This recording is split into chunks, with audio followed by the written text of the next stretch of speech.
Where does the idea of God come from? Well, I think we have a very skewed point of view on an awful lot of things, but let's try and see where our point of view comes from. Imagine early man. Early man is, like everything else, an evolved creature, and he finds himself in a world that he's begun to take a little charge of. He's begun to be a tool maker, a changer of his environment with the tools that he's made, and he makes tools when he does in order to make changes in his environment. To give an example of the way man operates compared to other animals, consider speciation, which, as we know, tends to occur when a small group of animals gets separated from the rest of the herd by some geological upheaval, population pressure, food shortage, or whatever, and finds itself in a new environment with maybe something different going on. Take a very simple example. Maybe a bunch of animals suddenly finds itself in a place where the weather is rather colder.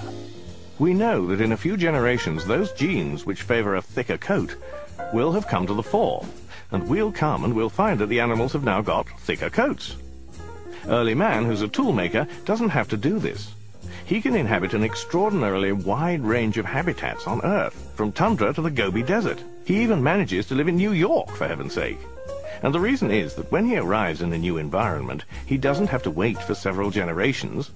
If he arrives in a colder environment and sees an animal that has those genes which favor a thicker coat, he says, "I'll have it off him." Tools have enabled us to think intentionally, to make things and to do things to create a world that fits us better. Now imagine an early man surveying his surroundings at the end of a happy day's tool making. He looks around and he sees a world which pleases him mightily. Behind him are mountains with caves in. Mountains are great because you can go and hide in the caves and you're out of the rain and the bears can't get you. In front of him there's the forest. It's got nuts and berries and delicious food. There's a stream going by which is full of water. Water's delicious to drink. You can float your boats in it and do all sorts of stuff with it. Here's Cousin Ugg, and he's got a mammoth. Mammoths are great. You can eat them. You can wear their coats. You can use their bones to create weapons to catch other mammoths. I mean, this is a great world. It's fantastic. But our early man has a moment to reflect. And he thinks to himself, well, this is an interesting world that I find myself in.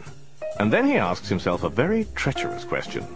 A question which is totally meaningless and fallacious, but only comes about because of the nature of the sort of person he is, the sort of person he has evolved into, and the sort of person who has thrived because he thinks this particular way. Man the Maker looks at his world and says, "So who made this then?" Who made this? You can see why it's a treacherous question. Early man thinks, well, because there's only one sort of being I know about who makes things, whoever made all this must therefore be a much bigger, much more powerful, and necessarily invisible one of me. And because I tend to be the strong one who does all the stuff, he's probably male. And so we have the idea of a god. Then, because when we make things, we do it with the intention of doing something with them, early man asks himself, if he made it, what did he make it for? Now the real trap springs, because early man is thinking, this world fits me very well. Here are all these things that support me and feed me and look after me. Yes, this world fits me nicely. And he reaches the inescapable conclusion that whoever made it for him. This is rather as if you imagine a puddle waking up one morning and thinking, this is an interesting world I find myself in. An interesting hole I find myself in. Fits me rather neatly, doesn't it? In fact, it fits me staggeringly well. Must have been made to have me in it.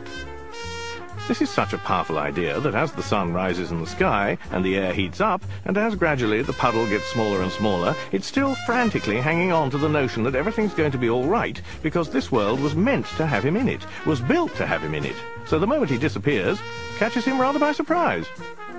I think this may be something we need to be on the watch out for.